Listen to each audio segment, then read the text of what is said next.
لله الواحد الأحد الذي لا يعرفه إلا إذا عرفه بنفسه.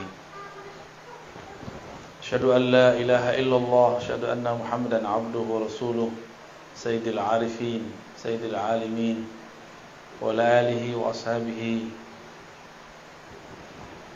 وأهل بيته وذريته أجمعين.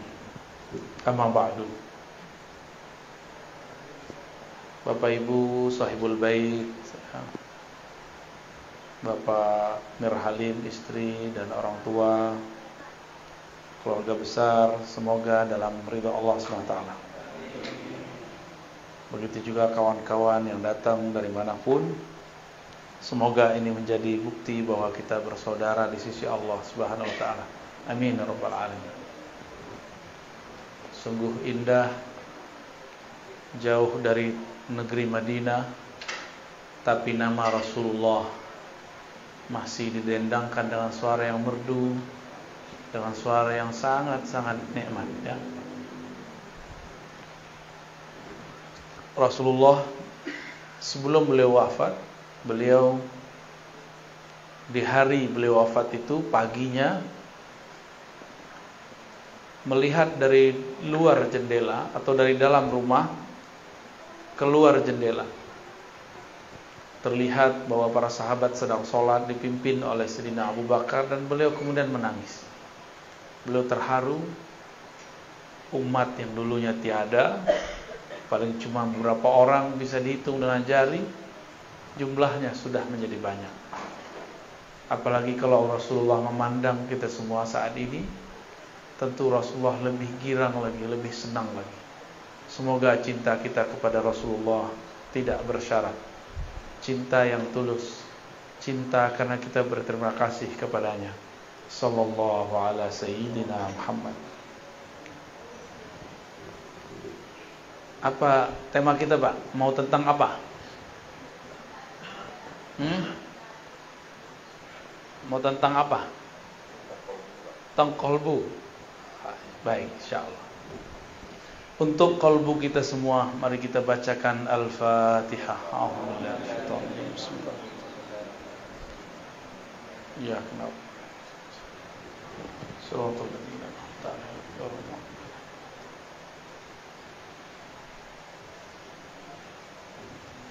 Ya. Ini ada whiteboardnya, ada spidolnya enggak? Ada. Ya udah, tahan dulu deh, enggak apa ya. Qalbu bahasa Arab artinya sesuatu yang berubah. Satu. Arti keduanya, qalbu adalah sesuatu yang elastis. Apa arti elastis? Lentur. Itu maknanya. Berubah-ubah, elastis. Apabila qalbu mengalami suatu kerinduan sekarang, bisa jadi nanti tidak, gitu. Maka mumpung sedang rindu, sampaikan lafaz-lafaz kerinduan, salawat kepada baginda Rasulullah sallallahu alaihi wasallam. Kadang sholat nggak khusyuk, di saat sholat khusyuk, sholat selama-lamanya, karena mungkin itu tidak terulang lagi seumur hidup.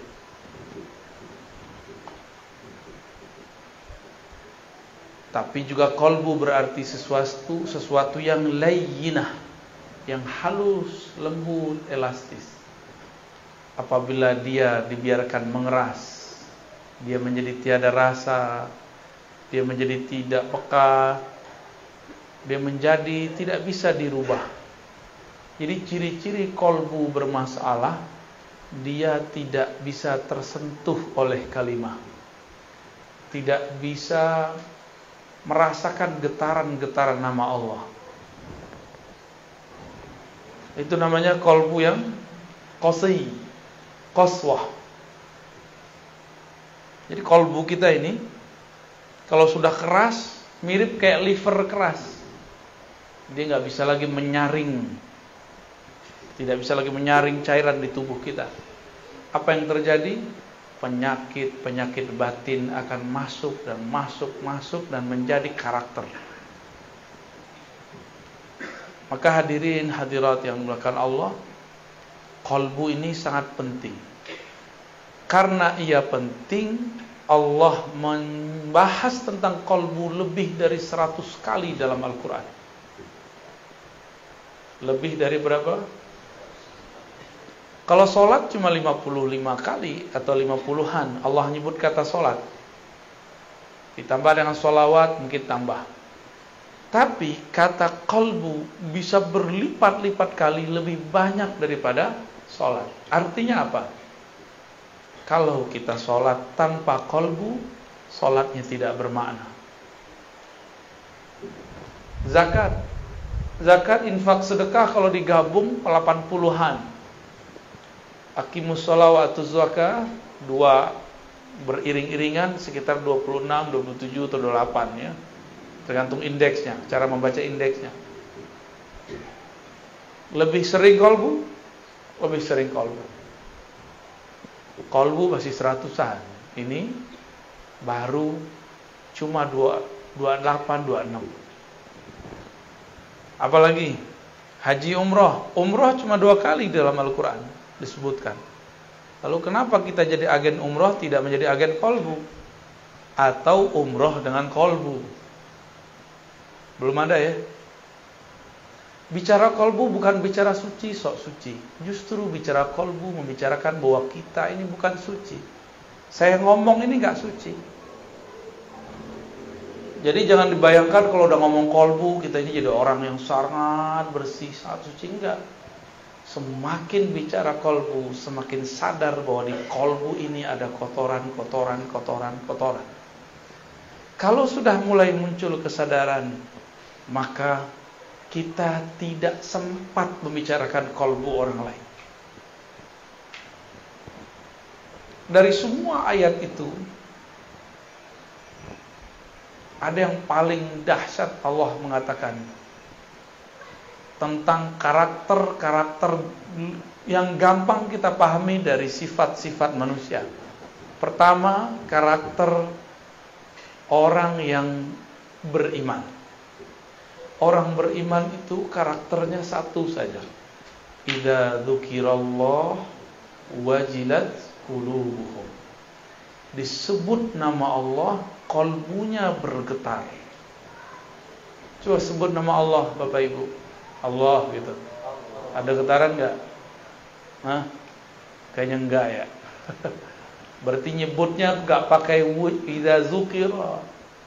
Dzukira bahasa Arab itu beda dengan zakara. Dzukira itu artinya disebut. Kalau zakara menyebut. Beda ya? Itu artinya talqin. Talqin zikir itu menjadi penting. Harus ada guru yang menyebut di depan kita.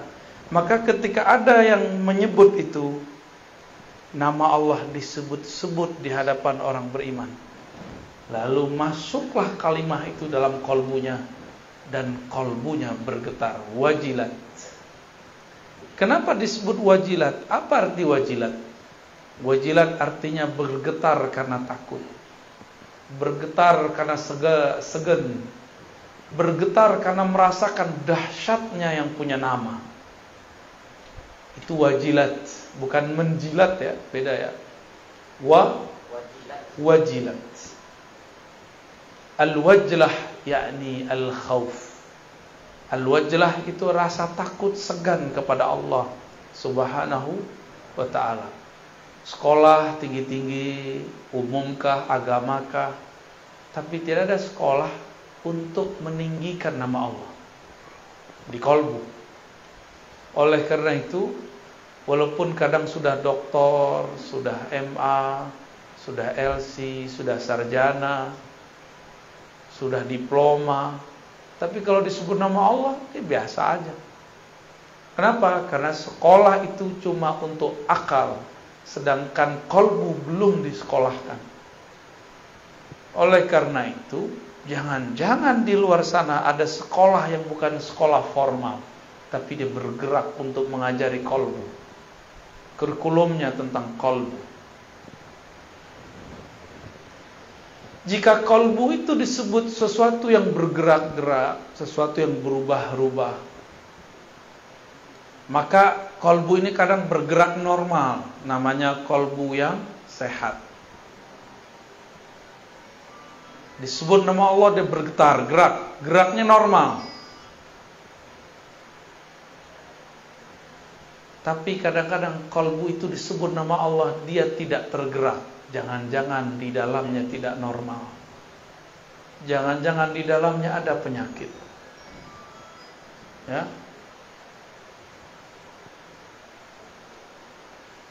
Dimatiin aja, Pak. Ya, dimatiin aja, ya. Siap? Aman? Ya, fokus ya. Ini lagi ngomong kolbu, lagi genting ini, ya. Kolbu itu bergerak cepat sekali, Pak. Bapak senang, saya sekarang bisa benci dalam sesaat. Bapak benci seseorang bisa senang dalam sesaat. Begitu cepat gerak di kolbu. Maka hati-hati bicara kolbu itu, ya. Kolbu kalau sehat disebut nama Allah, dia bergetar. Tapi kalau tidak, dicurigai ada penyakit di dalamnya. Kalau ada penyakit, lalu bagaimana caranya? Kebetulan ini ada Bu Dokter nih, ya. Kalau kita sakit, menurut Bapak ini, secara agama wajib berobat gak? Sakit fisik wajib. Kalau sakit kolbu wajib berobat gak? Lebih wajib. Bener ya? Kalau sakit kolbu wajib gak berobat? Bener nih. Udah diobatin belum kolbunya? Sholatnya khusyuk gak? Kalau enggak berarti kolbunya ada masalah. Baca Qur'annya nikmat gak? Jangan-jangan di lisan kolbunya ada masalah. Ada sariawan. Baca la ilaha illallah nikmat gak? Atau cuma mengikuti tradisi? Dulu zikir la ilaha illallah, la ilaha illallah, la ilaha illallah. Itu sama kayak burung beo. Gak ada nikmatnya. Di sini makanan khasnya apa, Pak? Yang paling enak? Tempoyak. Durian yang sudah itu tuh. Yang sudah kematangan itu ya. Itu bahasa halusnya. Bahasa kasarnya yang sudah busuk. Tapi kalau diolah jadi enak ya. Oke. Bumbunya apa? Cabai, bawang, oke. Ada orang buat tempoyak tapi nggak pakai bumbu, gimana? Dia sebut ini tempoyak loh. Kiranya kawan belajar lewat YouTube, belajar lewat buku, begini cara buat tempoyak. Kita icip, rasanya nggak jelas. Dibilang tempoyak bau doyan busuk. Dibilang busuk, kok ada bawang-bawangnya, kok ada asam-asamnya. Kita nanya, ini siapa yang buat? Ternyata yang buat tidak pernah belajar kepada orang yang bisa membuat. Itulah nasib orang membicarakan agama, membicarakan ilmu kolbu, tapi tidak berguru kepada ahli kolbu. Dia berkata kepada orang, inilah agama, ternyata isinya tiada. Itu banyak hari ini.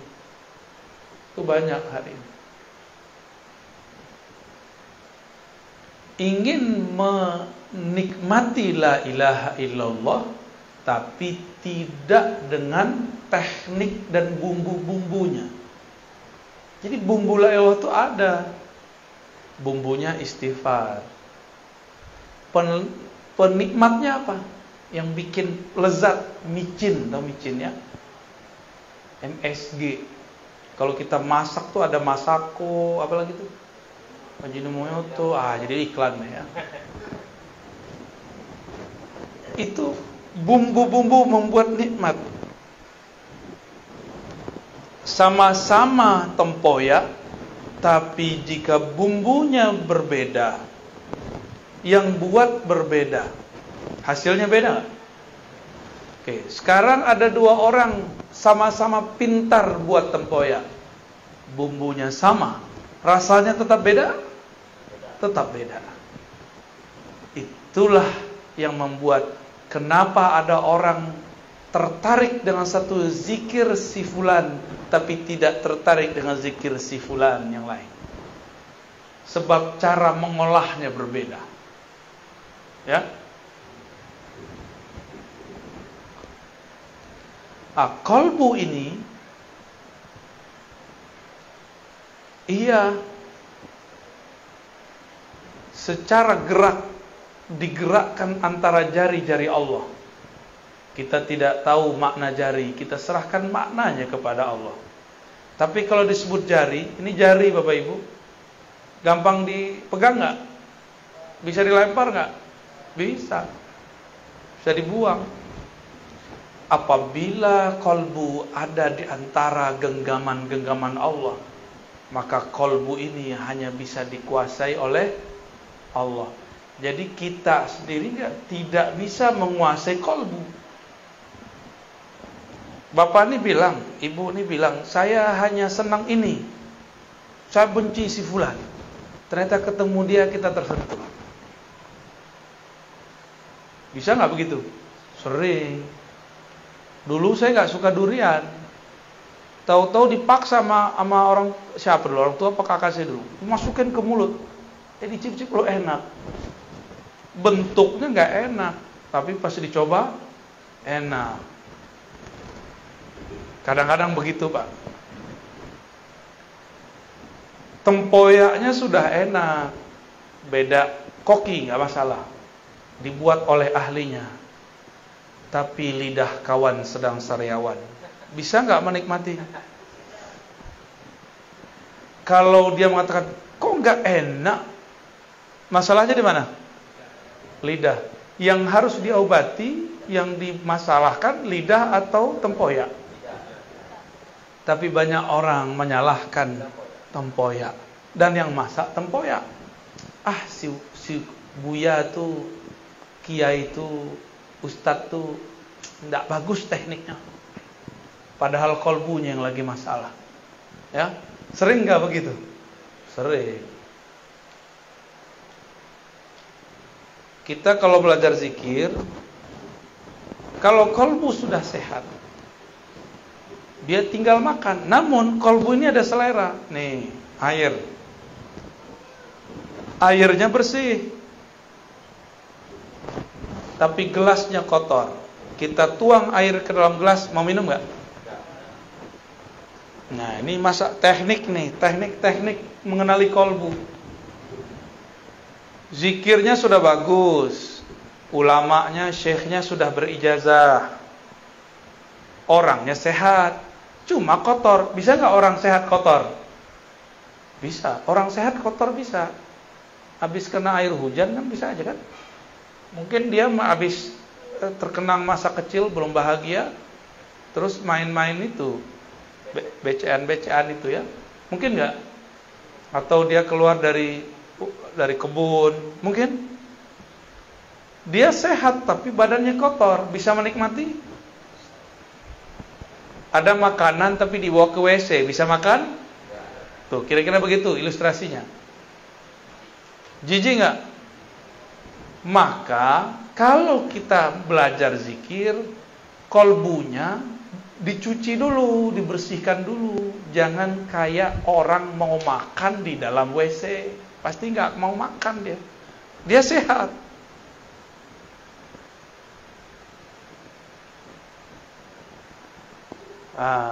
Airnya bersih, orangnya udah sehat, kolbunya udah sehat, tempatnya sehat. Yang menghidangkan jorok, gimana? Hilang selera, ya. Maka yang menghidangkan pun juga harus punya adab. Walaupun dia tidak sakit, cuma jorok. Coba kalau dia batuk, wah kira-kira. Wah, jangan-jangan corona nih ya. Atau cara megangnya, dipegangnya begini, nih, start. Gimana kalau begini? Nah, maka seorang yang mengajar pun dia punya adab. Dia punya adab. Paham ilustrasi begini? Paham analog begini? Berarti kalau ingin memanjakan kolbu, maka yang memanjakan kolbu, yang punya kolbu, dan kolbunya semuanya harus seirama. Jangan diajarkan di WC, jangan diajarkan di tengah keramaian, kecuali orang-orang keramaian itu sudah satu frekuensi. Jadi kalau kita jadi guru, jangan senang dulu orang minta talqin, santai dulu, itu ujian, ya. Jangan senang dulu orang minta ilmu ini, minta ini. Tidak semua permintaan harus diberi. Tidak semua ilmu harus diceritakan. Tidak semua rahasia dapat dibuka. Banyak rahasia-rahasia yang harus disimpan. Namanya rahasia, kalau dibuka masih rahasia nggak? Kalau kita bagi-bagi permata di tepi jalan, dikira apa? Kaca. Betul ya? Dihargai nggak?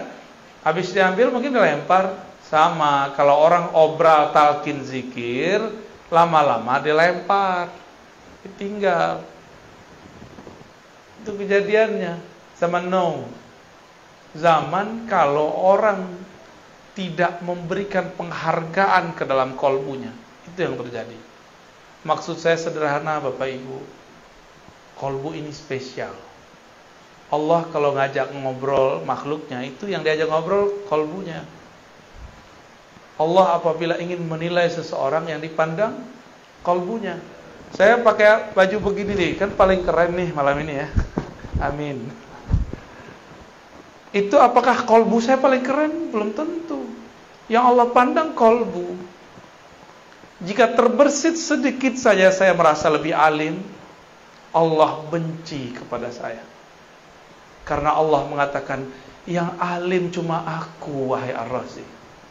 Kenapa engkau pakai sifatku? Itu sifatku. Sifatmu adalah lahir sebagai orang bodoh. Akulah yang memberikan ilmu kepadamu.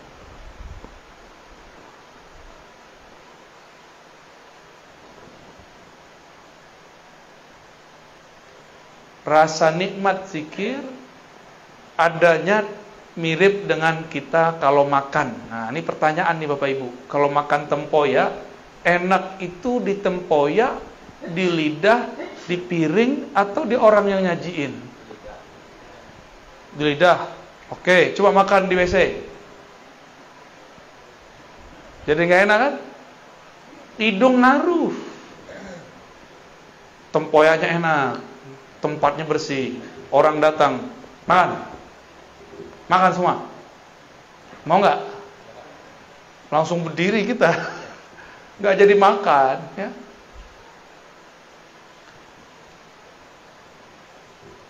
Maka semua ini perlu ada tekniknya. Kolbu di dalam Al-Quran ada kolbu mukmin, ada kolbu yang kedua, kolbu munafik. Saya setiap hari menuduh diri saya munafik. Karena di hati lain, di pikiran lain. Cuma sudah terburu jadi doktor, dipanggil Buya, Tuan Guru. Akhirnya terpaksa lah ngajar. Aslinya saya nggak berani ngomong ini. Kalau hitung-hitung diri itu nggak berani ngomong. Cuma pulang kembali, ilmu kan milik Allah. Suci milik Allah. Jika Allah maha suci, kita berarti maha ternodai. Maka dengan itulah saya datang kepada Allah dan saya minta izin, ya Rabb, ana abdukal faqir al-muznib. Ya Allah, aku hambamu banyak dosa. Alim pun tiada, ya. Makom tinggi pun tidak, tapi orang husnuzan. Maka dengan ketinggianmu ya Allah, dengan kemuliaanmu ya Allah, aku menumpang. Di situ. Berharap Allah menyertakan kita dalam kemuliaannya. Berharap Allah menyertakan kita dalam kealimannya. Berharap Allah menyertakan kita dalam zikir-zikirnya. Itu sebenarnya kenapa wajib istighfar. Jadi secara ilmu fikih istighfar itu sunnah, tapi secara ilmu qalbu istighfar wajib. Kenapa wajib? Saya tadi nanya, bisa nggak Bapak Ibu makan piringnya kotor? Orang gila bisa. Ya, orang gila per piring bagus nggak? Tapi kalau orang waras, miskin pun dia, kita hidangkan makanan yang enak, tapi piringnya kotor, tersinggung nggak deh? Tersinggung, kecuali ente majnun, ya. In kunta majnunan, fala ba'sa bih. Ya. Kolbu berpenyakit. Apa penyakit kolbu? Penyakit kolbu beda dengan penyakit badan. Kolbu itu penyakitnya dimulai dari penyakit iblis. Yang pertama kali punya penyakit adalah iblis. Ya. Nah, Bapak Ibu, kita kan bukan iblis. Kenapa disamakan dengan iblis? Ada rahasianya. Ruh itu suci enggak? Allah tiupkan ruh. Allah Ahad. Ini Allah Ahad nih. Meniupkan ruh. Ruh suci enggak? Suci ya. Lalu Allah tiupkan lewat malaikat ruh kepada badan.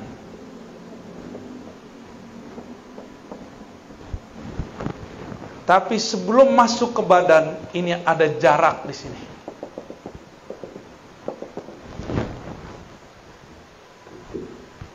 Di saat inilah kemudian di sini ada hijab-hijab. Dalamnya bukan main, tebalnya tiada terkira. Disinilah diuji ruh. Dia dicelupkan ke dalam syahwat. Ini syahwat namanya nih.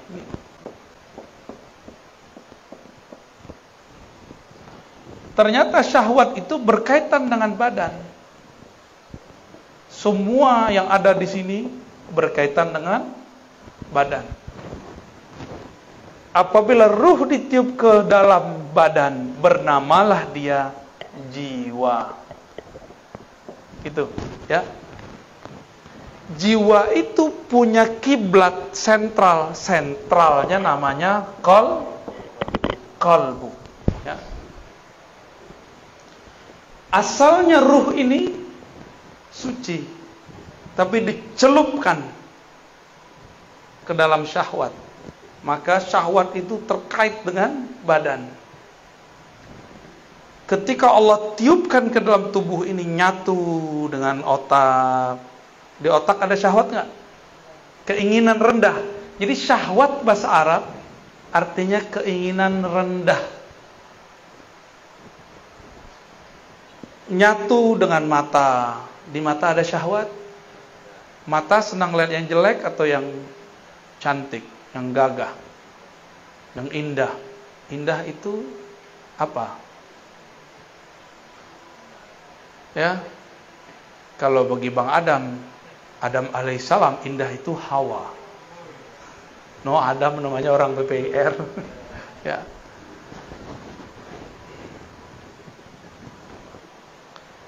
Mata itu diberikan syahwat. Dia senang melihat yang bening-bening, yang indah-indah, yang hijau-hijau. Walaupun di rumah sudah ada yang bening, yang cantik, capek kerja, nyari puncak, nyari kebun, nyari hiburan. Berarti kurang cukup memandang yang cantik, kita perlu yang indah. Orang yang sudah tinggal di kampung, kampungnya indah. Dia semua di kampung itu orangnya rancak-rancak, cuma kurang seksi. Maka dia pergi ke kota ingin mencari yang rancak-rancak plus seksi. Hitung-hitung cuci mata, Pak. Ya, benar begitu. Jujur aja nggak apa-apa kok. Hah? Enggak iya gitu. Ketika ditiupkan ke dalam badan, maka dia dicelupkan ke dalam syahwat. Sampai ke tangan suka megang, sampai ke perut, suka makan, sampai ke kemaluan, sampai ke kaki, terus semuanya. Tidak ada kita yang selamat daripada kata syahwat, nggak ada.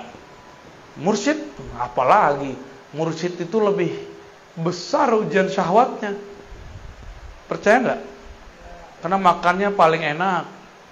Kalau ada tamu datang masih makanan paling enak, ya nggak? Kalau ada fasilitas paling enak. Tapi si mursyid ujiannya paling berat. Paling berat ujiannya mursyid. Kalau mursyid dosa, dosanya lebih besar.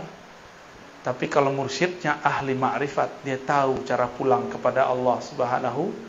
Di situ si mursyid paham bahwa jadi mursyid bukan berarti jadi orang suci. Jadi mursyid berarti tahu cara mensucikan diri. Itu yang beda mursyid dengan bullshit. Beda-beda tipis.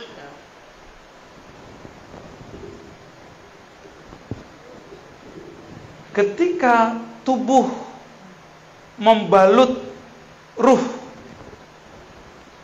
maka tubuh punya energi nafsiyah atau jiwa, yang membuat dia masih terhubung dengan ruh ini, itu qalbunya. Karena ini adalah hembusan Allah. Allah memandang dari ruh ini kemana? Dipandangnya kepada qalbu. Jadi dekat gak antara ruh dengan qalbu? Dekat sekali. Karena qalbu itu ada karena ruh. Jika Allah menurunkan ilmu lewat ini, itu namanya laduni. Tapi kalau Bapak Ibu belajar, si badan nih diajak belajar nih. Belajar sama seseorang, cari guru. Kalau dapat ilmu namanya futuh. Apa namanya? Apa arti futuh? Terbuka. Supaya mengenal Allah. Tapi kalau ruh, gurunya langsung Allah Ahad. Disebut laduni. Itulah ilmunya Nabi. Maka saya sering nanya, Jibril itu gurunya Nabi Muhammad atau muridnya Nabi Muhammad? Banyak orang salah di situ, keliru. Dikira Jibril itu adalah gurunya Nabi Muhammad. Padahal Jibril itu dapat energi dan dipasangkan kepadanya jubah-jubah pemimpin malaikat setelah dia berselawat ke Nabi Muhammad. Nabi Muhammadnya belum lahir, sebagai bin Abdullah. Tapi Muhammadnya sudah ada belum? Nah, ruh pertama yang Allah tiupkan namanya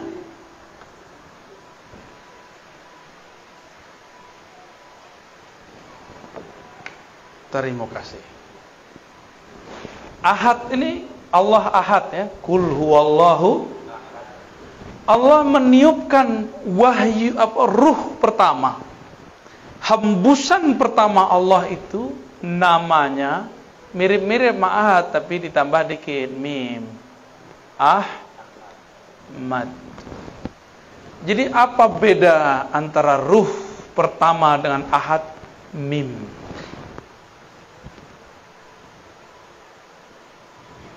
Saat Allah menghembuskan, hembusannya itu berbunyi Ahmad.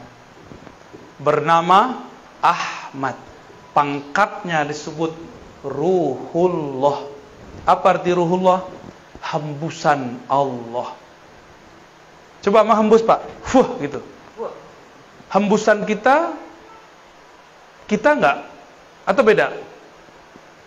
Coba ambil misalnya plastik. Kita pindah ke dalam nggak?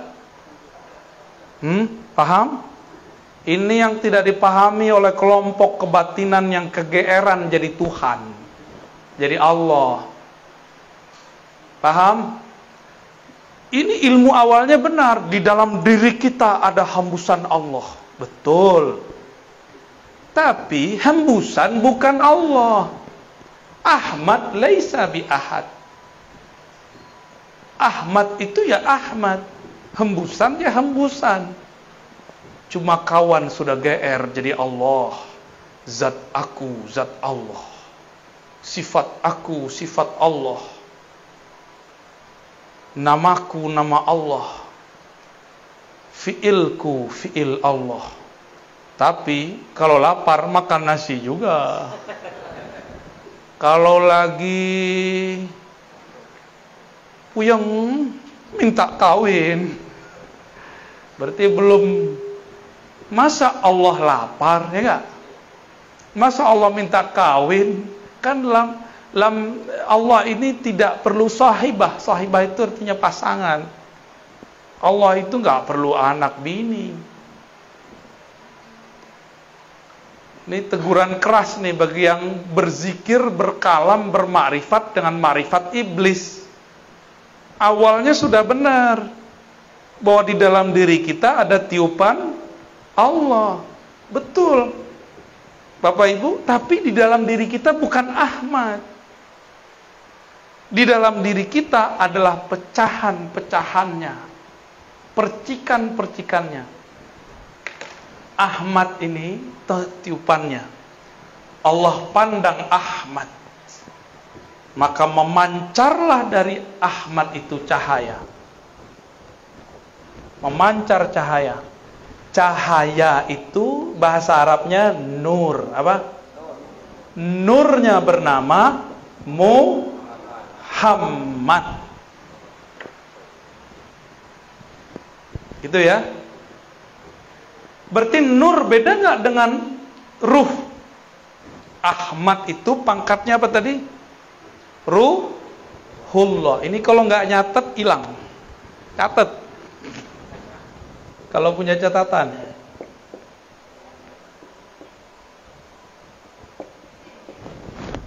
Kalau nggak terpulang catat ya. Masih bisa ingat nggak? Waduh, buka YouTube. Antum cerdas juga ya. Aneh gaptek juga lupa kalau ada YouTube. Ahmad ini apa pangkatnya? Ruh, dan dia satu. Dari ruh inilah kemudian menyebar nur.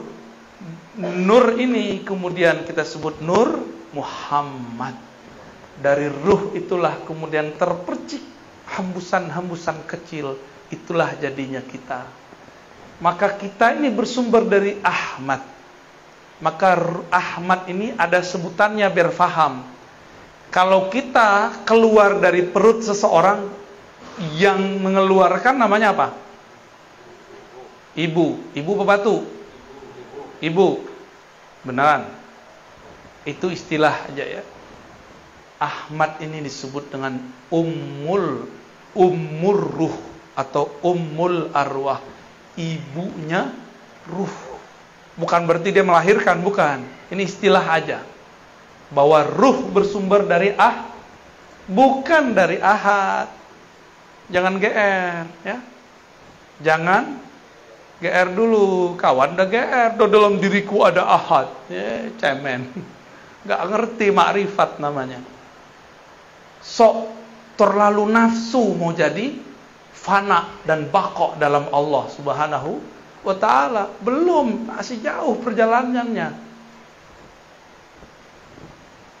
Ini perjalanan yang disebut inna lillahi wa inna ilaihi. Jadi berpulang kepada Allah harus paham ini. Inilah yang ada di qalbu Nabi Muhammad sallallahu alaihi wasallam. Maka Sayyidina Isa punya ayah enggak? Secara fisik enggak punya ayah. Tapi kalau ruh sudah terpercik ke dalam perut Sayyidatuna Maryam, dia pasti jadi, walaupun gak ada ayahnya. Itu metodologisnya. Kenapa ada anak tanpa ayah? Ya, Nabi Adam ada ayah nggak? Ada ibu nggak? Tapi Adam yang ini ada ayahnya, ada ibunya nih. Orang Betawi, Tagadai di Pekanbaru, di Pegadaian. Deket-deket aneh ente dibully terus. Ya.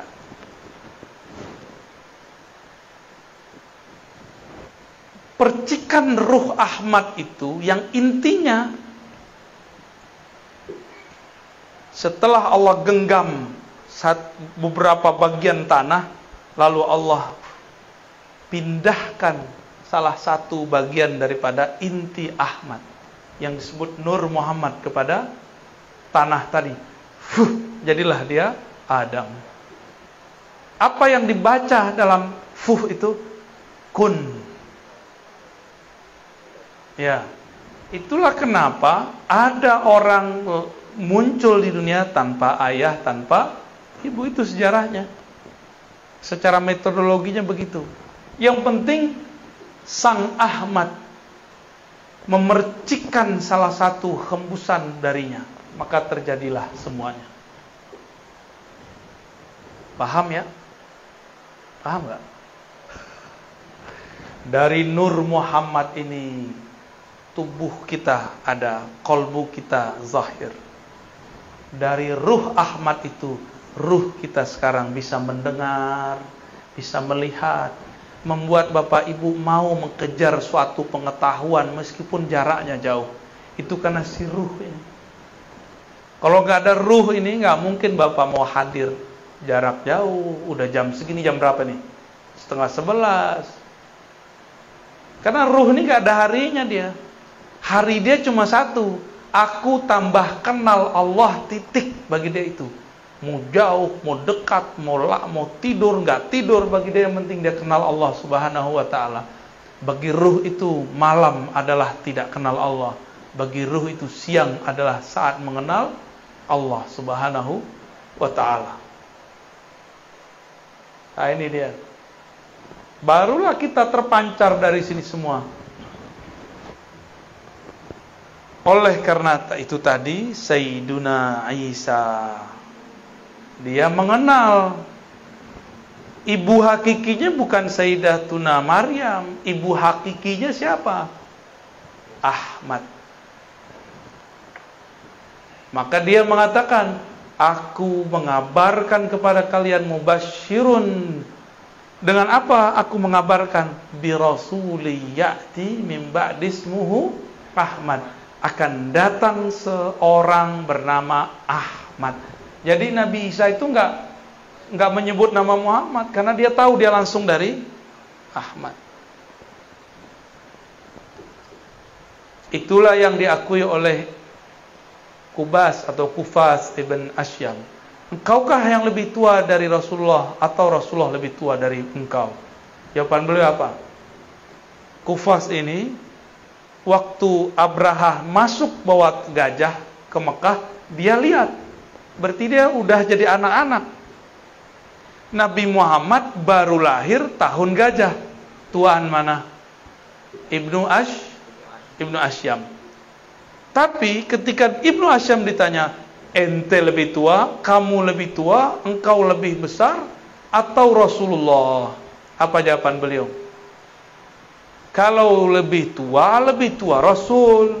Tapi kalau lahir duluan aneh. Bingung gak tuh? Lebih tua, tuaan Rasulullah. Tapi kalau lahir, tuaan aku. Berarti Ibnu Asyam, Kufas atau Kubas Ibn Asyam paham ilmu yang namanya umur ruh. Umur daripada ruh. Bahwa ruh ini kadang ada yang lebih tua, ada yang lebih muda. Ruh yang lebih tua, ruh yang faham. Maka siapa yang ditakdirkan faham malam ini, ruhnya sudah ditakdirkan dewasa. Tapi kalau ini Buya ini ngomong apa ini? Berarti Anda belum cukup umur, wahai ruh. Selamat belajar lagi. Nah, dari sinilah kemudian muncul alam semesta, ya. Alam. Kita di alam ini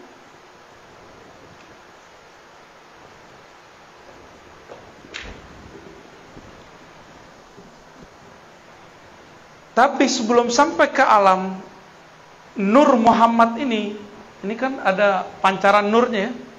Berapa banyak pancaran itu?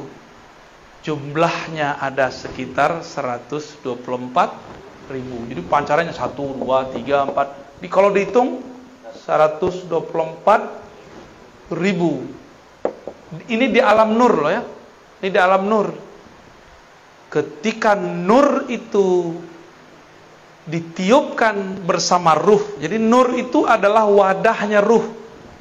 Ruh itu dibawa.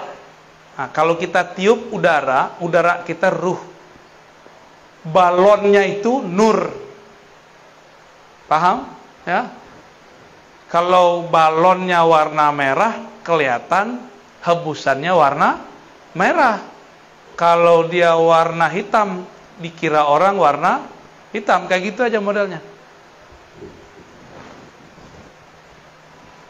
Apabila 124.000 ini dia muncul di dunia, dia menjadi nabi atau wali. Oleh karenanya jumlah nabi berapa? 25 itu yang ditulis di Quran, yang wajib diketahui. Berapa jumlahnya? Itulah sejarah. Jadi apa yang terjadi di dunia sekarang bukanlah kejadian yang terjadi semata-mata kebetulan. Dia semuanya mengulang yang terjadi di sana. Kalau ruh kita dulu itu, jadi ketika ini ruh terpancar, maka dia berkeliling. Jadi tadi nur ini berkeliling ini. Mirip dengan tawafnya manusia tawaf di Ka'bah. Ini Ka'bah nih, ya. Anggap aja ini benar ya. Kita tawaf ke kiri apa ke kanan? Berapa kali? Berapa kali? 7 kali. Ka'bahnya fisik itu dia di Mekah. Ka'bahnya jiwa adalah kolbu. Ka'bahnya kolbu adalah fuad. Ka'bahnya fuad bernama lub. Ka'bahnya lub bernama sir. Ka'bahnya sir, disitulah ilmu mengenai ruh Ahmad. Silakan pusing. Jadi dulu nih muter nih. Ada yang dia jauh, tiba-tiba dia mendekat. Maka lahir di dunia. Dia lahir sebagai orang kafir, terus mu'alaf. Ada yang lahir sebagai muslim, tiba-tiba keluar dari barisan, berarti dia besok lahirnya murtad. Gitu. Terus sejarah orang murtad secara ilmu hakikat ya. Orang-orang yang di sini yang dekat, yang bisa menyentuh Ka'bah rohani yang bernama Ahmad. Ini Ahmad namanya. Ya. Jika nur kita, ruh kita dulu sempat memeluk, mencium Ka'bah bernama Ahmad, maka lahir 2 aja. Jadi habaib atau jadi ulama. Udah aja. Ustaz, saya bukan habib, bukan ulama. Terus gimana? Emang antum bisa protes? Kok nggak lahir sebagai habib? Bisa nggak? Kan nggak bisa. Kenapa saya bisa ngerti baca kitab, antum nggak bisa ngerti? Ya itulah takdir, bro. Itulah takdirmu, nak. Nggak juga begitu ya. Itu ngulang-ngulang aja. Yang sudah haji umroh, kalau kita tambah dekat ke Ka'bah, muternya tambah cepat atau tambah lama? Jadi orang yang muter di sini, dia baru separuh, kita udah selesai 7. Ya, kalau kita di situ. Semakin mendekat kepada sumbernya, semakin cepat, semakin asik. Lelah pun tiada terasa. Jadi ini perputarannya panjang nih, lama.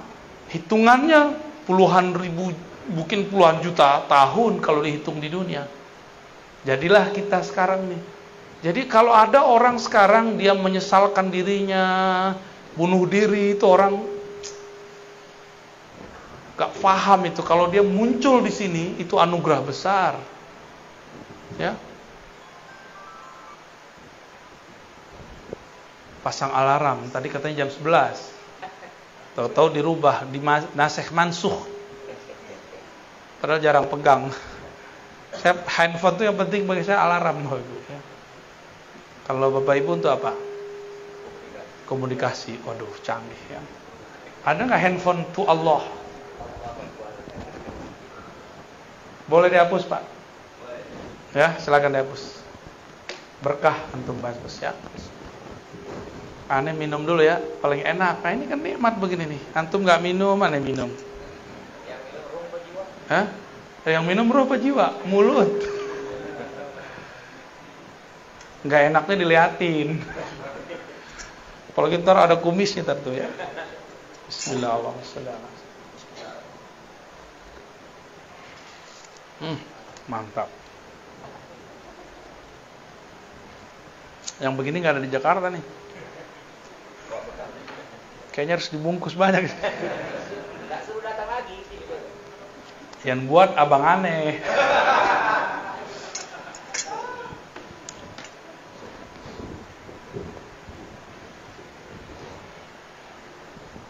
Jadi kita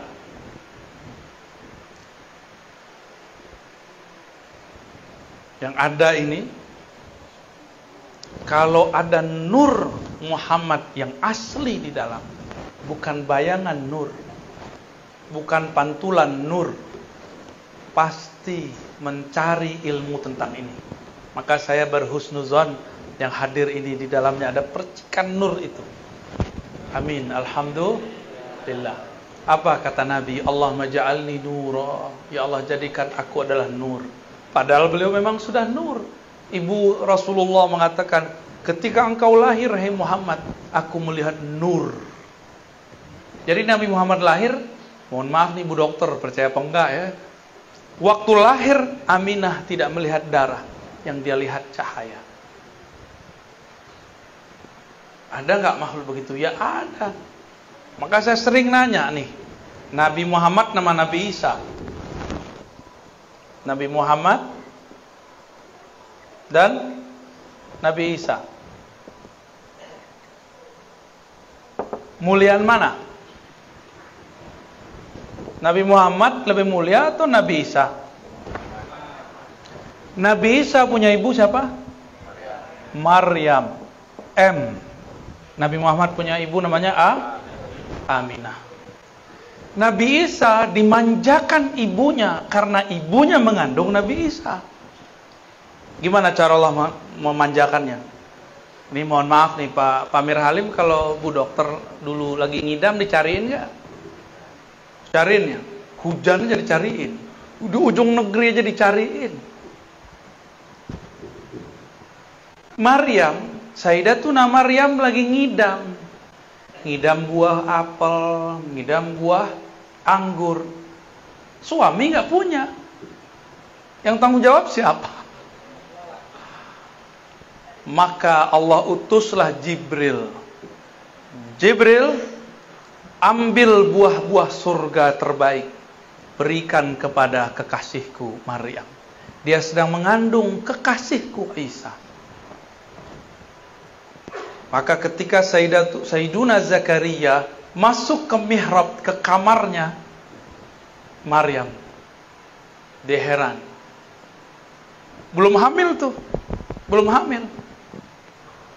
Apalagi setelah hamil. Belum hamil, dia mau apa dikasih, disiapin biar rahimnya bersih, biar rahimnya tercipta, terbuat, tersusun dari nutrisi-nutrisi surga. Ditanya sama Nabi Zakaria, anna laki hadza, wahai anakku, kira-kira begitu, anak ponakan maksudnya ya, dari mana engkau memperoleh buah-buah ini? Apa jawabannya? Dari sisi Allah subhanahu wa ta'ala, maksudnya dari sorga. Jika Sayyidatuna Maryam dimanjakan Allah, disiapkan untuk mengemban, untuk menyimpan di perutnya Nabi Isa, apalagi setelah hamil. Kira-kira Allah mungkin nggak memperlakukan lebih sempurna kepada Aminah? Mungkin itu wajib. Kalau versi saya wajib. Muliaan Nabi Isa atau Nabi Muhammad? Beneran? Ya. Kalau Nabi Isa dipersiapkan ibunya dengan makanan-makanan surga, kira-kira Aminah gimana? Lebih dahsyat lagi. Lebih dahsyat lagi. Itu maksud saya. Cuma riwayat-riwayatnya memang banyak yang kemudian tidak terekap dalam kitab-kitab hadis. Hanya direkap oleh sebagian ulama sirah nabawiyah. Tapi lumayan itu membantu. Malam pertama Aminah hamil. Langsung didatangi oleh Sayyidina Jibril. Apa kata Jibril? Wahai Aminah, yang engkau kandung itu bukan Isa, Nabi Bani Israel, bukan Musa, bukan Ismail. Yang engkau kandung itu adalah Muhammad, Sayyidul Alamin, Sayyidul Anbiya wal Mursalin, penghulu alam semesta, penghulu para nabi, penghulu para rasul. Berarti Aminah sebelum Nabi lahir udah percaya belum? Jadi yang pertama beriman itu dengan kenabian kerasulan Nabi Muhammad itu adalah Aminah, bukan Khadijah, bukan Abu Thalib, bukan Abu Bakar. Bukan. Yang pertama siapa? Aminah. Cuma ada orang kurang ajar hari ini ya. Mereka bilang apa? Orang tua Nabi masuk berdasarkan beberapa hadis-hadis yang bisa dikritisi pemahamannya. Oke. Nabi Isa dipersiapkan tubuhnya oleh Allah masuk ke dalam rahim yang mana pemilik rahimnya Maryam memakan buah-buah surga. Itulah sebabnya Nabi Isa tubuhnya kuat. Hanya Nabi Isa yang diizinkan Allah nanti bunuh Dajjal. Kenapa dia doang yang kuat? Tapi di atas dia ada Mahdi. Al-Mahdi itu pewaris langsung Nabi Muhammad. Jadi nanti Nabi Isa kalau lihat Mahdi yang kelihatan sama dia Nabi Muhammad. Sirnya itu, wah ini Nabi Muhammad nih. Tapi kok mukanya beda dikit ya? Cuma dilihat nasabnya, oh masih nasab Nabi Muhammad. Terlihat sama dia itu Nur Ahmad, Nur Muhammad Sallallahu Alaihi Wasallam. Itulah rahasianya kenapa saya tulis Muhammad di atas, Isanya di bawah. Al-Mahdi itu nanti pewaris. Ditaruh pewaris itu keadaan di kiri aja ya. Mahdi, Al-Mahdi. Walaupun dia bukan seorang nabi, tapi dia mewarisi nabi, pemimpin para nabi. Gimana kira-kira? Makanya Nabi Isa tetap jadi makmum. Nabi Muhammad udah nggak kelihatan, Al-Mahdinya ada. Nanti yang jadi makmum tetap Nabi Isa, yang jadi imam tetap Al-Mahdi, karena dia pewaris mutlak Nabi Muhammad Sallallahu Alaihi Wasallam. Pewaris mutlak. Jika Nabi Muhammad ada pewarisnya Al-Mahdi, Nabi tadi ada berapa jumlahnya?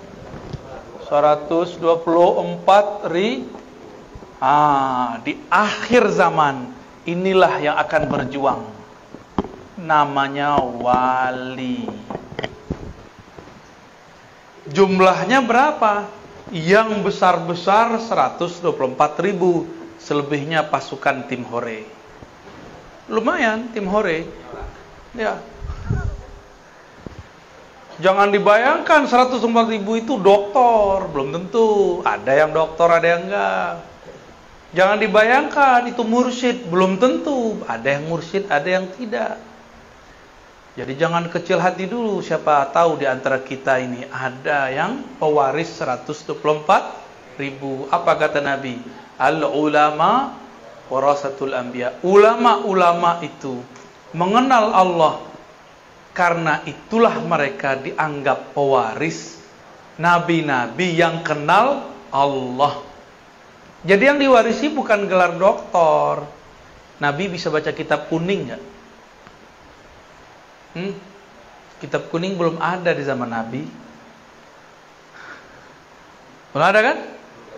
Belum. Belum apa udah ada? Kalau udah ada, berarti bukan Nabi Muhammad tuh. Jadi siapa yang bisa baca kitab kuning di sini? Jangan GR dulu. Antum belum tentu pewaris Nabi Muhammad. Nabi Muhammad itu ummi. Tapi ummi itu ada maknanya yang bersifat induk. Kalau secara harfiah ummi bisa berarti tidak bisa tulis baca, ya. Tapi secara arti lain apa? Induk, sumber. Jadi kalau saya punya terjemahan lain, An-Nabi Al-Ummi, Nabi yang merupakan induk semua nabi-nabi. Karena beliaulah Nabi 124.000 ada. Al-Mahdi pewaris Nabi Muhammad. Isa pasti ada pewarisnya. Musa pasti ada pewarisnya. Dengan itulah cara mereka berjuang di akhir zaman. Karena tidak mungkin ada kelahiran kembali. Namanya reinkarnasi. Yang ada cuma waris. Siapa tahu di antara kita ada yang jadi pewaris. Amin ya rabbal alamin. Terus apa lagi dong? Apa kaitannya dengan kolbu? Nah, itu kan pertanyaannya tadi. Ilmu ini bukan lagi ilmu kolbu, tapi sudah ilmu ruh. Sumber ma'rifatnya kolbu. Kolbu itu dia punya ma'rifat dua aja. Dari Allah pasti lewat ruh. Dari selain Allah pasti lewat akal dan panca indera. Baca kitab lewat panca indera enggak? Baca, maka belum tentu orang yang bisa baca kitab jadi orang alim. Siapa tahu jadi sombong. Ya benar. Ada nggak ketemu orang baca kitab sombong? Banyak, salah satu yang di depan. Astagfirullah. Kalau ada sombong, antum sombong.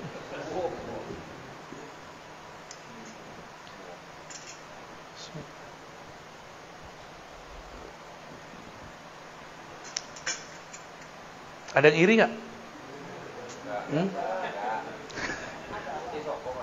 Kalau iri berarti kalbunya berpenyakit.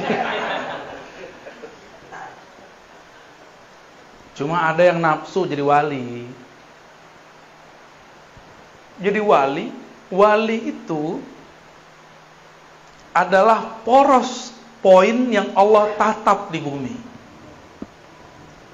Jika dulu Nabi adalah qulubul alamin, jantungnya, kolbunya alam, meninggal para nabi. Nabi-nabi sudah wafat belum?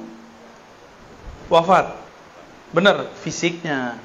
Terus ilmunya dipindahin ke siapa? Dipindahin ke wali. Selama masih ada wali di muka bumi, Allah masih menatap. Ditatap bumi ini dengan baik. Jika yang punya kolbu kewali ini mati, barulah Allah kiamatkan semua yang di muka bumi. Jadi apa yang harus diisi dalam kolbu? Tidak cukup dengan zikir, tapi harus mengenal siapa yang dizikirkan. Maka orang yang kenal siapa yang dia zikirkan, sekali dia sebut namanya, itu sama dengan 70.000 kali orang tidak mengenal namanya berzikir. Makanya wali-wali itu santai. Udah gak banyak suluk dia. Tapi kan kita belum sepaham, belum setingkat mereka. Ya udah kita suluk aja dulu. Ya, riyadhah aja dulu, zikir aja dulu. Siapa tahu nanti diangkat Allah.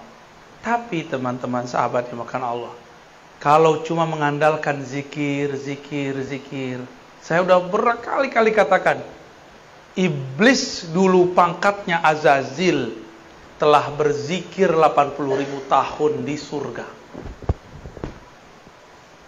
Jadi wali enggak? Enggak. Kasyaf? Enggak. Dia bisa melihat surga, tapi dia tidak bisa menatap aras. Nabi Adam baru dicipta, masih bau ingus, anak ingusan, baru kemarin sore masuk surga. Tapi di dalam qalbu Nabi Adam ada nur Muhammad. Maka nur itu, kalau ada nur bisa lihat sesuatu nggak? Nah, inilah yang disebut nur. Orang kalau ada nur di kolbunya, dia bisa menatap ada objek kebenaran dimanapun ada. Iblis 80.000 tahun berzikir, tapi zikirnya zikir zulmaniyah. Dia zikir kolbunya belum dibersihkan. Dia zikir sombongnya dibiarkan. Dia zikir merasa sok sucinya terus dirawat. Apa yang terjadi? Tambah zikir, tambah sombong. Tambah ilmu, tambah songong. Kalau sudah sombong, lalu ada orang selain dia diberikan posisi yang tinggi, iri nggak?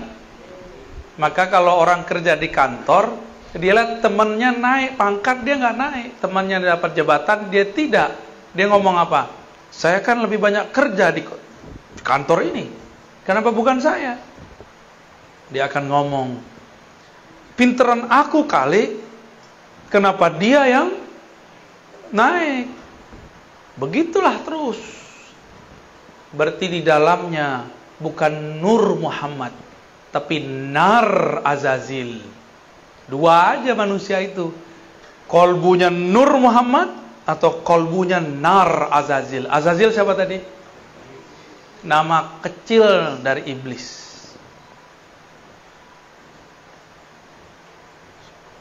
Gimana kira-kira? Yang suka nyolot terus, tahu nyolot? Marah dulu. Kayak api, nyala terus. Itu nar di dalamnya. Ya.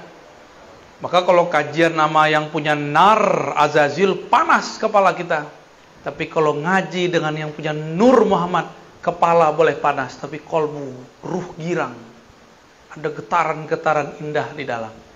Getaran-getaran kerinduan kepada Allah Subhanahu wa ta'ala. Wali itu kolbunya alam. Kolbunya wali, tatapannya Allah. Ruhnya wali adalah percikan dari hembusan-hembusannya Allah. Maka jika si wali ini punya kolbu, dia kenal siapa yang dia sebut. Sama seperti yang dikatakan dalam hadis. Ini penutup kajian kita. Apa kata Nabi?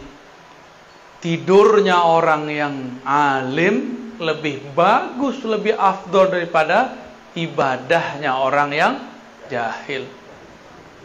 Ada orang alim, arif, main-main aja. Tapi dia kenal siapa yang mencipta alam. Kenal itu dimulai dari kenal nama.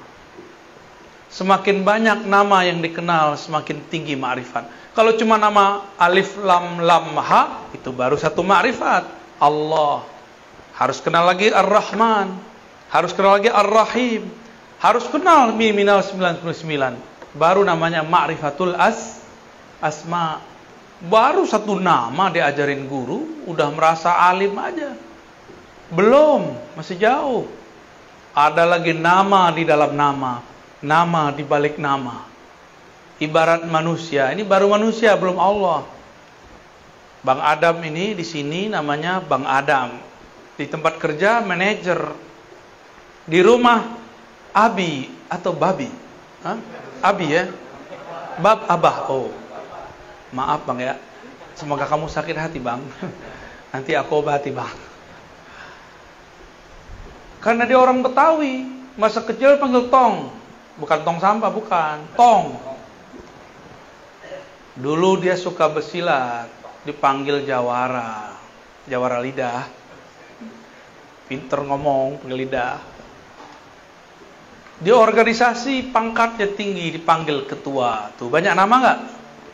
Kalau saya kenal semua sudut itu, berarti saya kenal dengan orang namanya Adam. Kalau baru tahu namanya Adam, berarti pengenalannya baru satu arah. Paham analognya? Jadi Bapak Ibu, ilmu yang kita dapat sekarang baru sedikit dari yang sedikit. Wa ma utitum minal ilmi illa qalila. Wa ma utitum, tidaklah kamu diberikan ilmu itu kecuali sedikit. Dengan sedikit itulah kita datang kepada Allah. Kalau Allah terima, dia jadi banyak. Ya. Maka Bapak Ibu yang makan Allah, Saya yang jahil ini, saya yang banyak dosa ini, meminta kepada Allah supaya Allah ampuni dosa saya dan kita semua. Saya yang jahil ini, yang tidak punya ilmu ini, meminta kepada Allah, semoga semua yang hadir Allah jadikan arif billah, kenal kepada Allah. Enggak kenal sekarang, semoga kenal sesaat sebelum wafat. Tidak kenal sesaat sebelum wafat, semoga diberi syafaat di saat ditanya oleh Munkar dan Nakir. Enggak juga dapat syafaat ma'rifat di sana, semoga Allah berikan syafaat saat dibangkitkan. Enggak juga semoga dapat syafaat ketika dihisab, ketika ditimbang. Enggak juga semoga Allah kasih syafaat ketika jalan melintasi sirat al-mustaqim, as-sirat. Allahumma amin ya rabbal alamin. Al-Fatihah.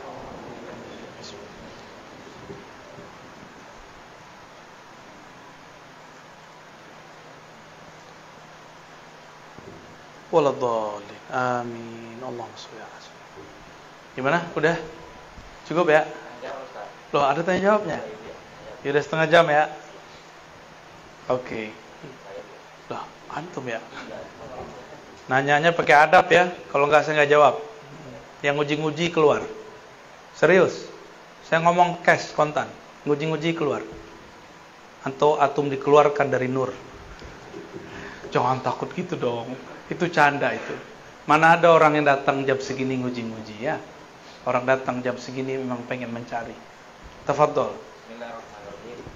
Assalamualaikum warahmatullahi wabarakatuh. Assalamualaikum warahmatullahi wabarakatuh. Allahumma sholli ala sayyidina. Saya Hijir Bu ya. Nama saya Hijir. Yang saya tanyakan pertama, kenapa Allah tunjuk manusia sebagai khalifah di muka bumi? Betul. Sedangkan malaikat kalau kita tengok lebih taat kepada Allah. Yang kedua itu masalah ruh. Ketika ruh meninggalkan jiwa, ketika ruh ini berangkat menghadap Allah, apakah ruh itu nanti masih bersedih melihat yang ditinggalkan? Contoh, misal suami meninggal, ruhnya apakah nanti melihat anak istrinya, apakah dia masih bersedih melihat yang ditinggal? Kemudian yang ketiga, borongnya Ibu ya. Cukup, dua dulu. Nggak bisa jawab ntar aneh. Bukan monyet, air, tanah, semuanya nolak. Semuanya nolak. Mereka mengatakan, ya Allah, kami tidak mengerti. Kami tidak punya ilmu, ya Allah. Bahkan kepada malaikat. Tapi malaikat masih ngerasa beberapa kali sok pinter gitu. Tapi soknya malaikat itu bukan sok. Soknya malaikat itu apa adanya. Dia memang begitu orangnya, SOP. Malaikat tuh nggak ada namanya basa-basi. Saya mah nggak bisa bahasa Arab, Ustaz. Padahal baca kitabnya jago. Bisa bahasa Inggris Kak? Bisa dikit-dikit, padahal keren. Ya, orang kita kan gitu. Kalau di Barat nggak begitu. Mirip-mirip begitulah. Bilang iya, tidak, bisa, tidak bisa. Malaikat begitu. Dalam Al-Baqarah ayat 30, 31, 32, 33 terus sampai setelahnya terjadi dialog. Kalau faham ini, faham rahasianya. Orang banyak baca ayat ini tapi tidak faham rahasianya. Jadi ada dialog antara Allah dan malaikat di alam malakut sana. Alam malakut. Nah, ini boleh dihapus lagi nih. Ini tertunjukin ada strata alam. Boleh dihapus. Ngantuk nggak Pak? Serius? Ntar jadi tukang hapus di surga ya. Nah, hapus whiteboard. Jadi asisten kita ntar. Amin. GR aja masih masuk surga. Amin.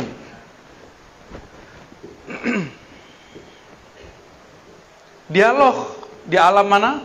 Ini kita alam nih, namanya alam nasud. Nasud. Bahasa Arabnya gini.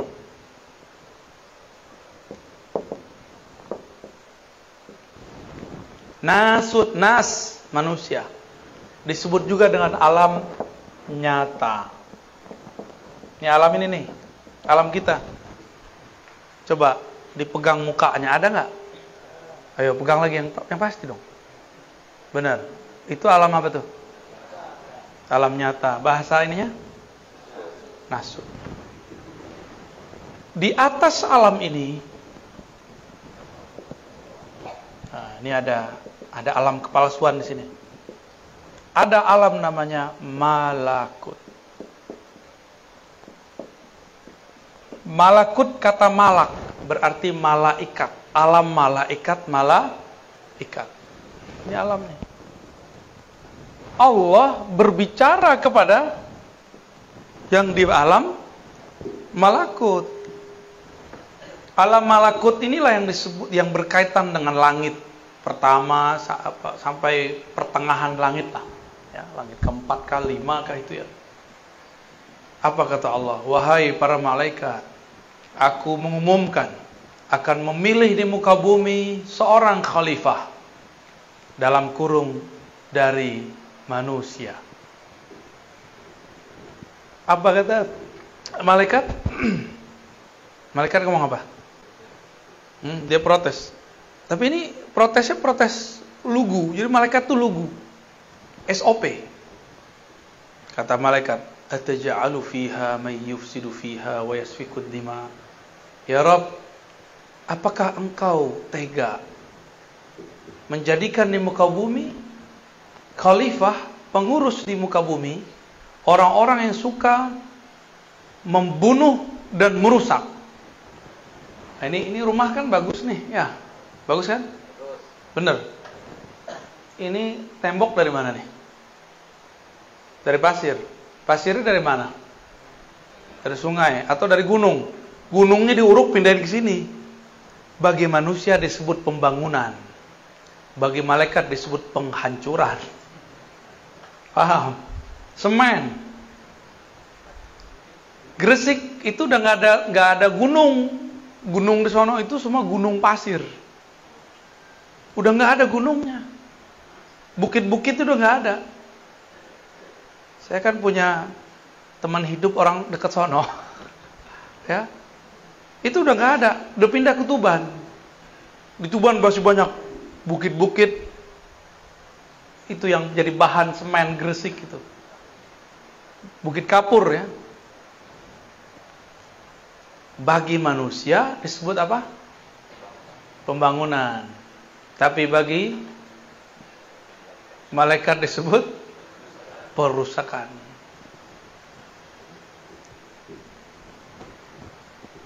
Kita tadi makan sop ya. Sop apa itu? Kambing. Langsung makan kambingnya atau disembelih dulu?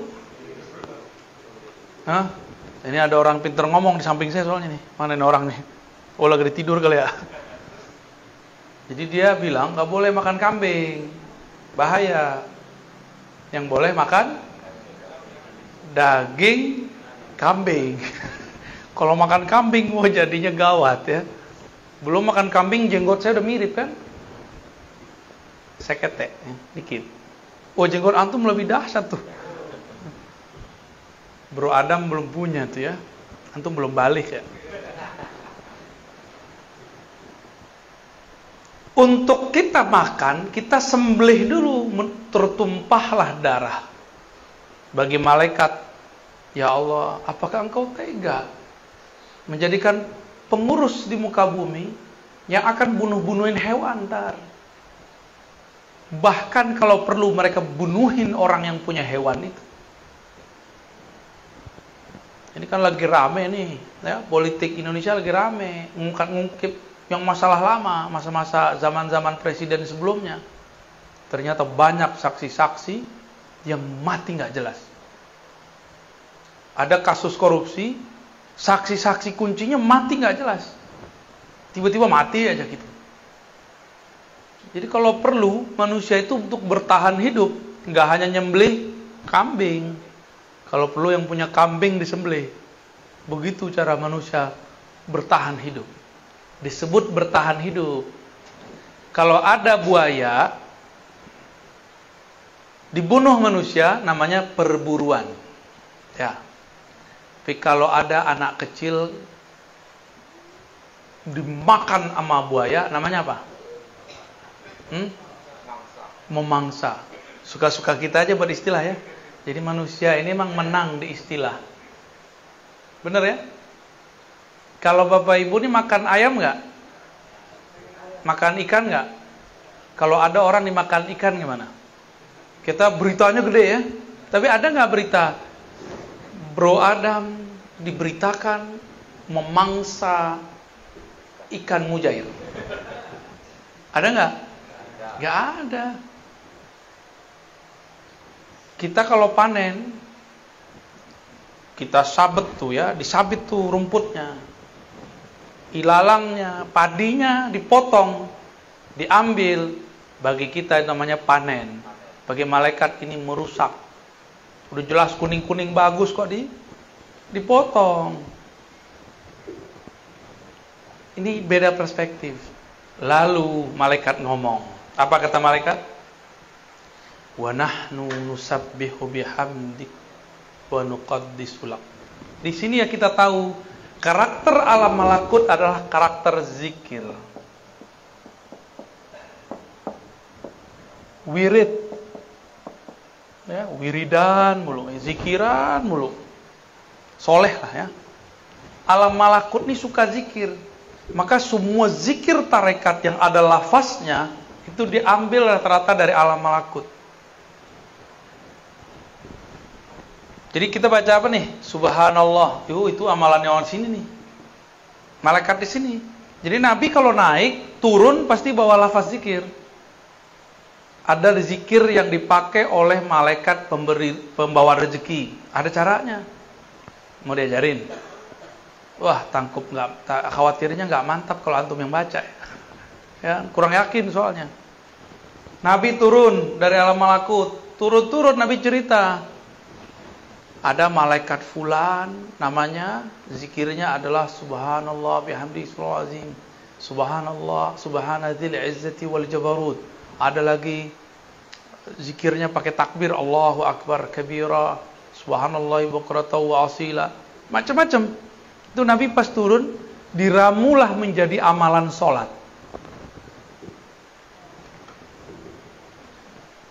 Kata malaikat ini nggak makan, nggak minum, nggak bosan. Jadi malaikat tuh mirip kayak anak kecil yang gigih. Ada punya anak kan? Dia kalau pengen, misalnya pengen apa misalnya? Pengen jajan coklat. Dia zikir coklat. Umi coklat, Abi coklat. Sejam juga bisa dibaca tuh. Nah itu karakter malakut itu. Diulang dan gak pernah bosan. La yamal, tidak pernah bosan. Maka kalau ada di antara kita rajin zikir 5.000, 11.000, 70.000, berarti karakter malaikatnya sudah muncul. Tapi biasanya karakter malaikatnya ada songong-songong dikit, hati-hati. Apa kata dia? Ya Allah, kenapa bukan kami? Kami kan ahli zikir. Kami sudah puluhan juta tahun berzikir. Itu wa nahnu nusabbihu bihamdik wa nuqaddisu lak. Apa kata Allah? Betul kalian banyak zikir, tapi aku punya sir rahasia. Inni a'lamu ma la ta'lamun. Lalu kemudian Allah tunjukkan sirnya. Wa 'allama Adam al-asma. Ternyata Allah telah mengajarkan Adam. 'Allama kata kerja berlalu.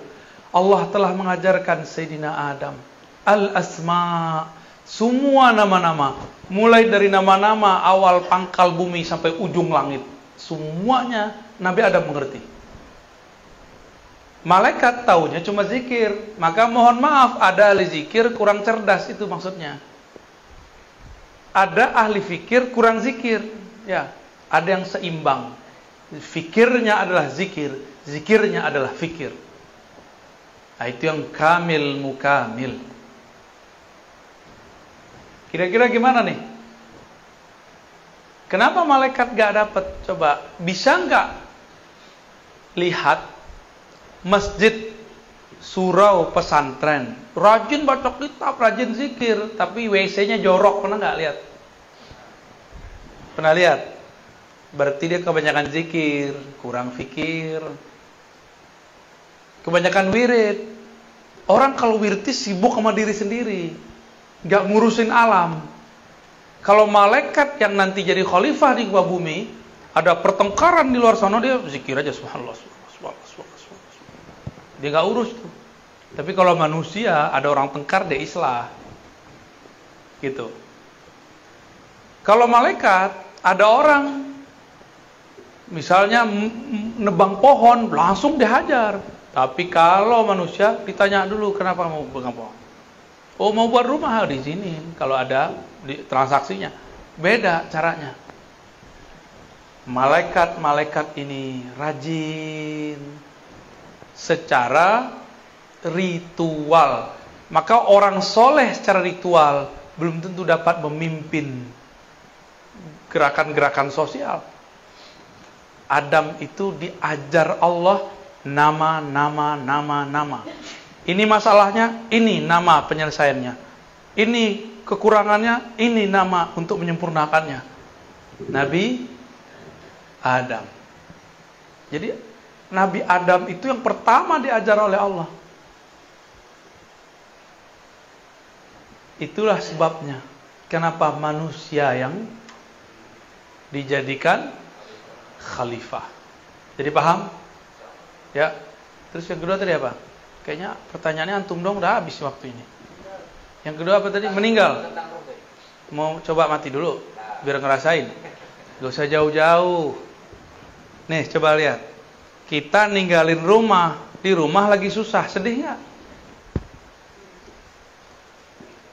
Kita naik bus, kita naik pesawat, tapi di rumah kita orang lagi susah, sedih gak ngeliatnya? Sedih.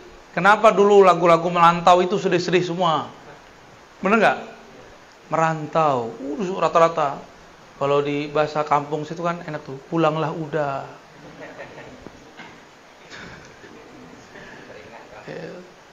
Saya nggak hafal tuh, karena dulu zaman-zaman itu mengharamkan lagu.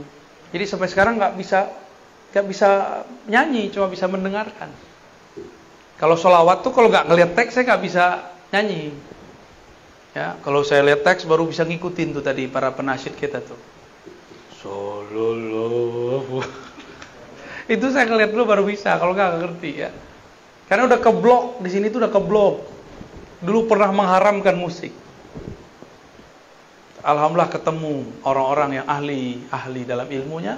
Saya kemudian bisa memperbaiki sedikit, tapi nggak bisa lama. Nggak bisa. Udah. Walaupun dulu pernah bernasyid, tapi kan sebelumnya pernah mengharamkan. Ketika ruh berpisah dari badan, itu mirip orang meninggalkan kampungnya atau satu negeri.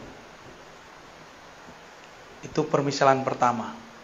Yang kedua, orang kalau meninggalkan badannya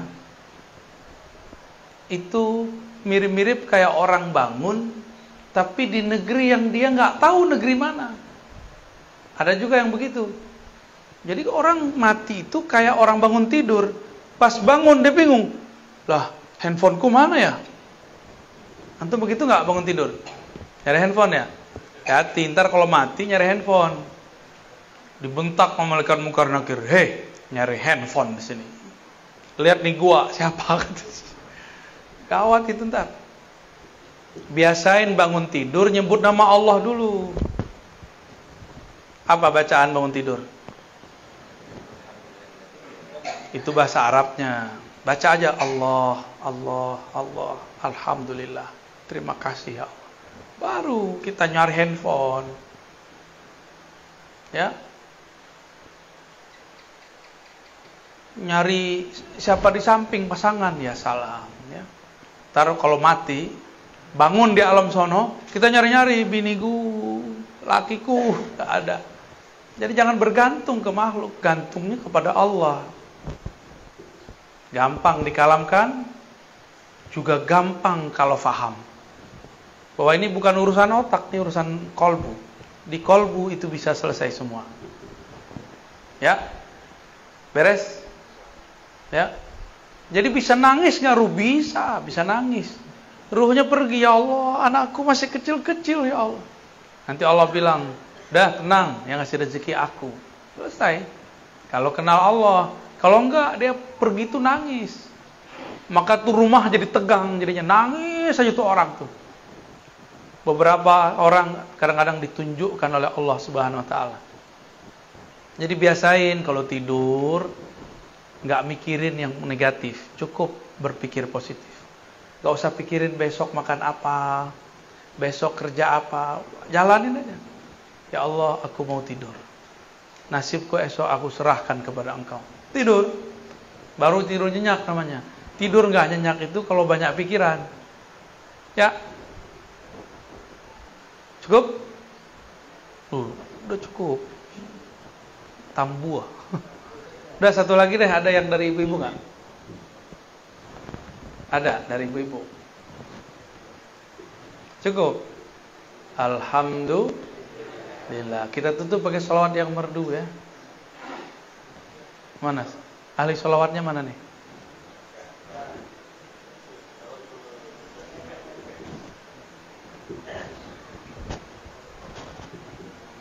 Sallallahu Nabi Muhammad sallallahu ala Muhammad sallallahu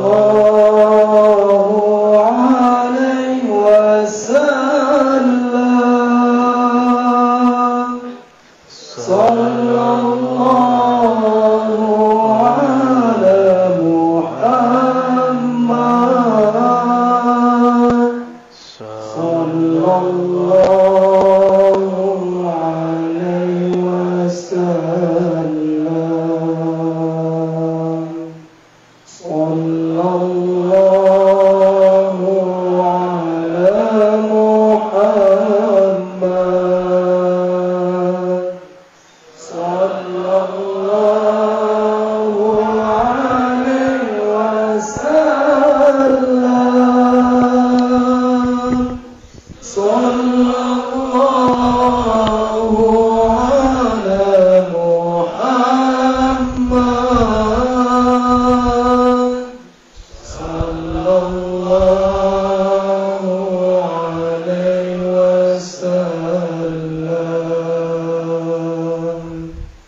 Assalamualaikum.